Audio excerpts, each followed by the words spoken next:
kaya tayo ay papainom na lang baka. Painuman natin yung ating baka. Bawasan natin yung konti ang tubig. Kasi medyo konti lang kasi nakainom siya kanina. Dahil sa kabila.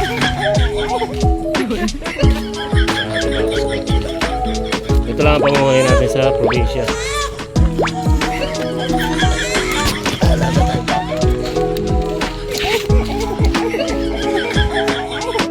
Nagpapainom na tayo ng ating baka.